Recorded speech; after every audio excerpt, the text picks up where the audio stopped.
Episodio 275. Por el mismo ministerio de los ángeles y orden de su gran reina, fueron socorridos los apóstoles muchas veces, en sus peregrinaciones y en las tribulaciones y aprietos que padecían por la persecución de los gentiles y judíos, y de los demonios que los irritaban contra los predicadores del Evangelio. Visitábanlos muchas veces visiblemente, hablándoles y consolándolos de parte de María Santísima. Otras veces lo hacían interiormente, sin manifestarse. Otras los sacaban de las cárceles. Otras les daban avisos de los peligros y acechanzas. Otras los encaminaban por los caminos y los llevaban de unos lugares a otros a donde convenía que predicasen, y les informaban de lo que debían hacer, conforme a los tiempos, lugares y naciones. Y de todo esto daban aviso los mismos ángeles a la Divina Señora, que sola ella cuidaba de todos y trabajaba en todos y más que todos. Y no es posible referir los cuidados, diligencias y solicitud de esta piadosísima Madre en particular, porque no pasaba día ni noche alguna en que no obrase muchas maravillas en beneficio de los apóstoles y de la Iglesia. Y sobre todo les escribía muchas veces con divinas advertencias y doctrina, con que los animaba, exhortaba y llenaba de nueva consolación y esfuerzo. Pero lo que más admira es que no sólo los visitaba por medio de los santos ángeles y por cartas, mas algunas veces se les aparecía ella misma cuando la invocaban o estaban en alguna gran tribulación y necesidad. Y aunque todo esto sucedió con muchos de los apóstoles, fuera de los evangelistas de que ya he dicho, solo haré aquí relación de los aparecimientos que hizo con San Pedro, que como cabeza de la Iglesia tuvo mayor necesidad de la asistencia y consejos de María Santísima. Por esta causa le remitía ella más de ordinario los ángeles, y el santo remitía a ella los que tenía como pontífice de la Iglesia, y la escribía y comunicaba más que los otros apóstoles. Luego, después del concilio de Jerusalén, caminó San Pedro al Asia Menor, y paró en Antioquía, donde puso la primera vez la silla pontifical. Y para vencer las dificultades que sobre esto se le ofrecieron, se halló el vicario de Cristo con algún aprieto y aflicción de que María Santísima tuvo conocimiento, y él tuvo necesidad del favor de la Gran Señora. Y para dársele como convenía a la importancia de aquel negocio, la llevaran los ángeles a la presencia de San Pedro en un trono de majestad, como otras veces he dicho. Apareció al apóstol que estaba en oración, y cuando la vio tan refulgente, se postró en tierra con los ordinarios fervores que acostumbraba, y hablando con la Gran Señora, la dijo, bañado en lágrimas: ¿De dónde a mí, pecador, que la Madre de mi Redentor y Señor venga a donde yo estoy? La gran maestra de los humildes descendió del trono que estaba y templándose sus resplandores, se hincó de rodillas y pidió la bendición al pontífice de la Iglesia. Y sólo con él hizo esta acción que con ninguno de los apóstoles había hecho cuando les aparecía. Aunque fuera de los aparecimientos, cuando les hablaba naturalmente, les pedía la bendición de rodillas. Pero como San Pedro era vicario de Cristo y cabeza de la Iglesia, procedió con él diferentemente, y descendió del trono de majestad en que iba la gran reina, y le respetó como viadora y que vivía en la misma iglesia en carne mortal. Y hablando luego familiarmente con el santo apóstol, trataron los negocios arduos que convenía resolver. Y uno de ellos fue que desde entonces se comenzasen a celebrar en la iglesia algunas festividades del Señor. Y con esto volvieron los ángeles a María Santísima desde Antioquía a Jerusalén. Y después que San Pedro pasó a Roma para trasladar allí la silla apostólica, como lo había ordenado nuestro Salvador, se le apareció otra vez al mismo apóstol. Y allí determinaron que en la iglesia romana mandase celebrar la fiesta del nacimiento de su Hijo Santísimo, y la pasión e institución del Santísimo Sacramento, todo junto, como lo hace la Iglesia el Jueves Santo.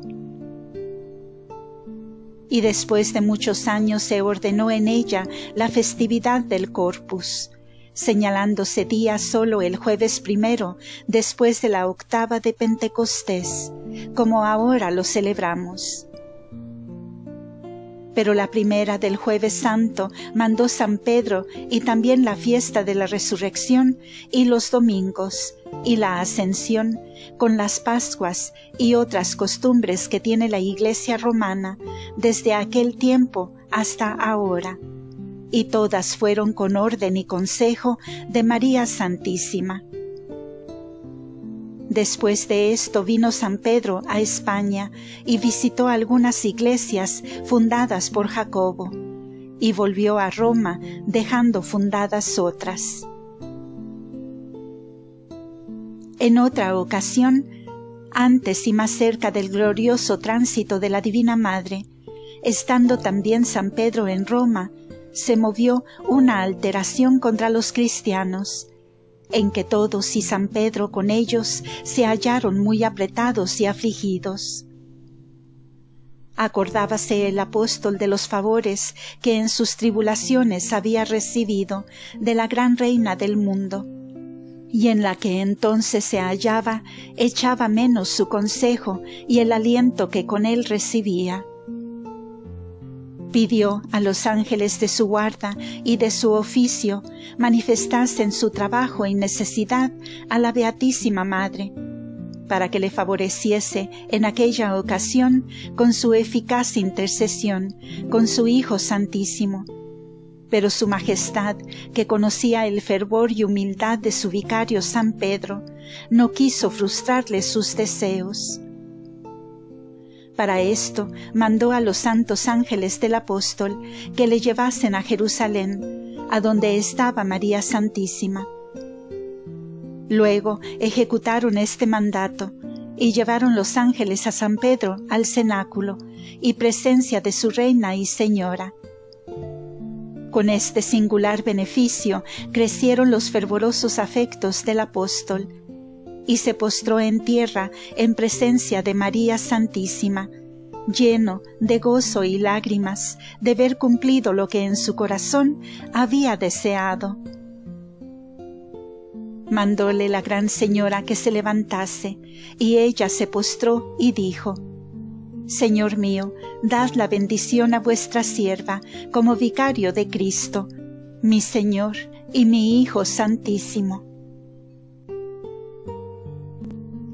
Obedeció San Pedro y la dio su bendición, y luego dieron gracias por el beneficio que le había hecho el Omnipotente, en concederle lo que deseaba. Y aunque la humilde maestra de las virtudes no ignoraba la tribulación de San Pedro y de los fieles de Roma, le oyó que se la contase como había sucedido.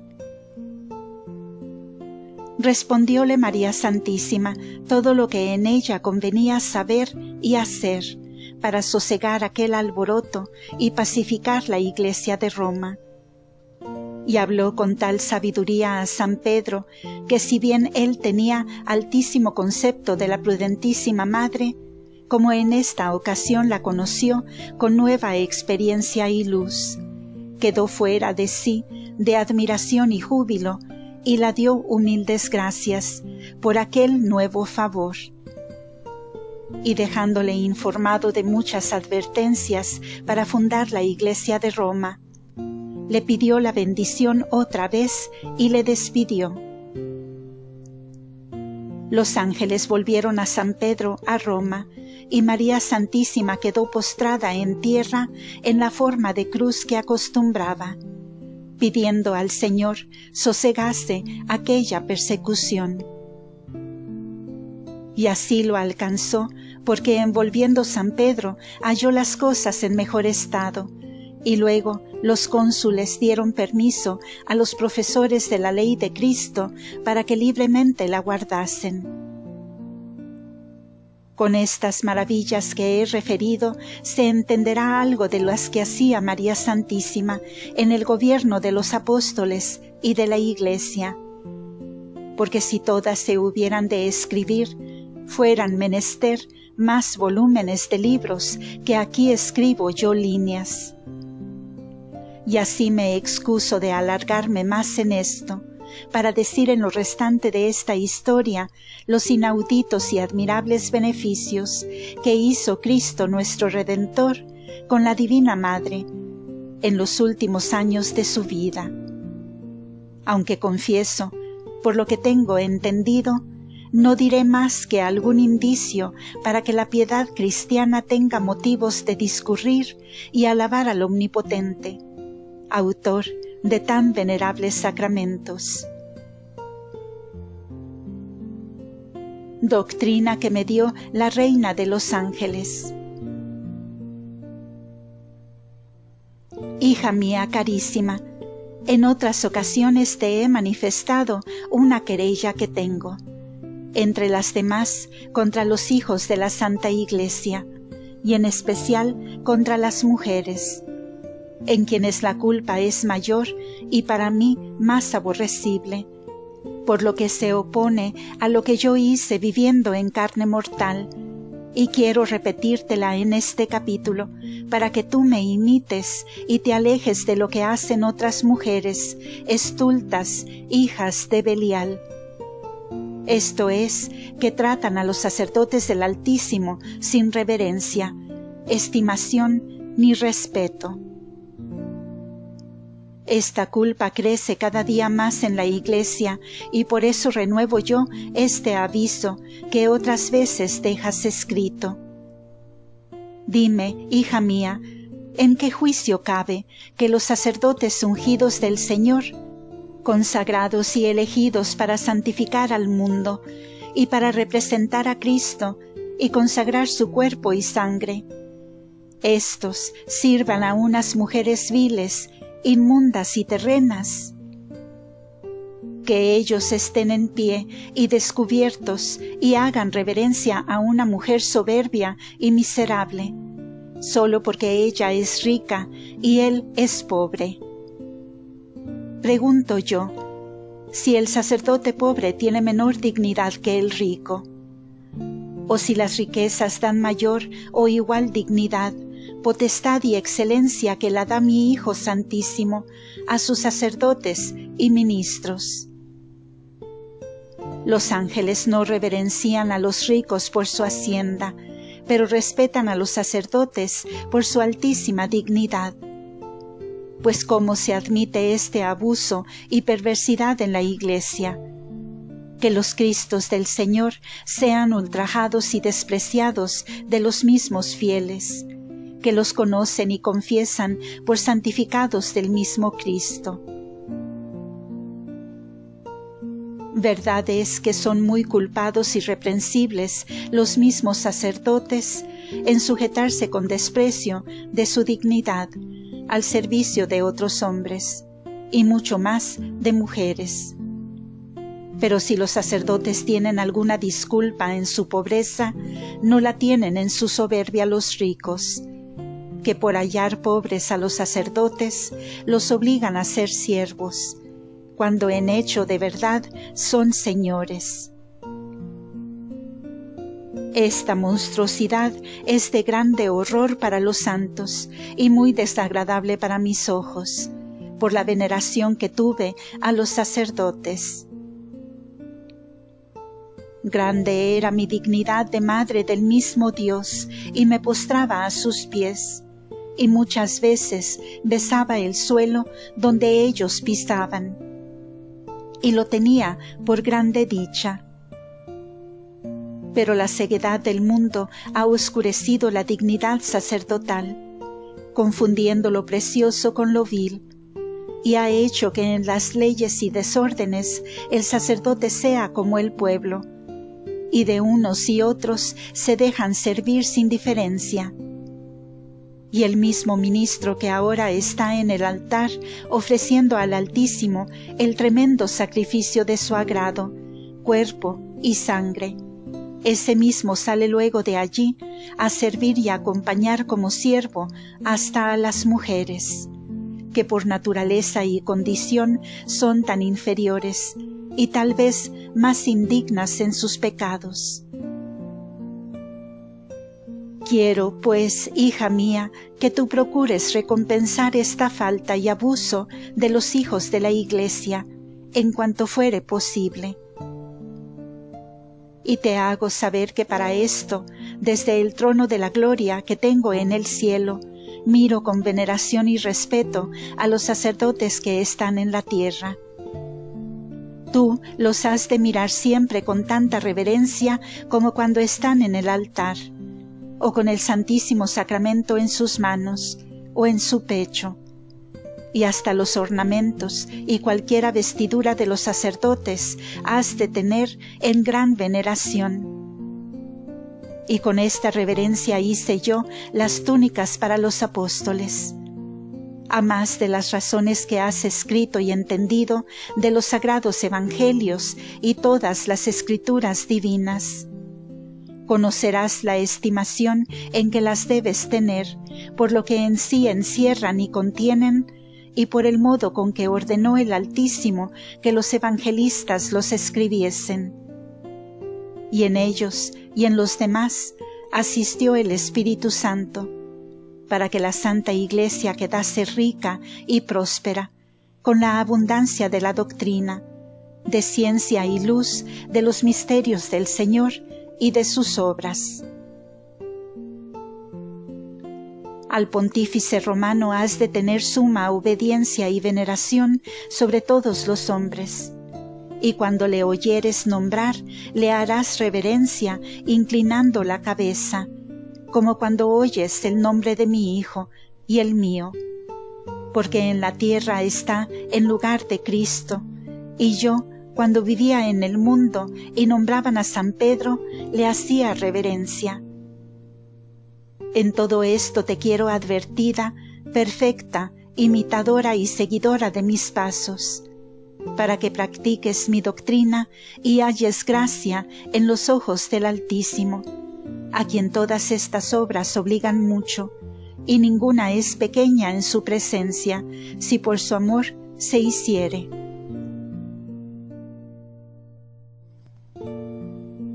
Capítulo 10. La memoria y ejercicios de la pasión que tenía María Santísima y la veneración con que recibía la Sagrada Comunión, y otras obras de su vida perfectísima. Sin faltar la gran Reina del Cielo al gobierno exterior de la Iglesia, como hasta ahora dejo escrito. Tenía a solas otros ejercicios y obras ocultas con que merecía y granjeaba innumerables dones y beneficios de la mano del Altísimo, así en común para todos los fieles como para millares de almas que por estos medios ganó para la vida eterna.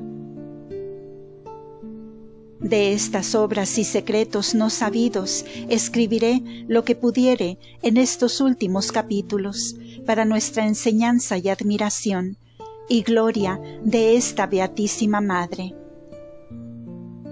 Para esto advierto que por muchos privilegios de que gozaba la gran Reina del Cielo, tenía siempre presente en su memoria toda la vida, obras y misterios de su Hijo Santísimo, porque a más de la continua visión abstractiva que tenía siempre de la divinidad en estos últimos años, y en ella conocía todas las cosas, le concedió el Señor desde su concepción que no olvidase lo que una vez conocía y aprendía, porque en esto gozaba de privilegio de ángel, como en la primera parte queda escrito.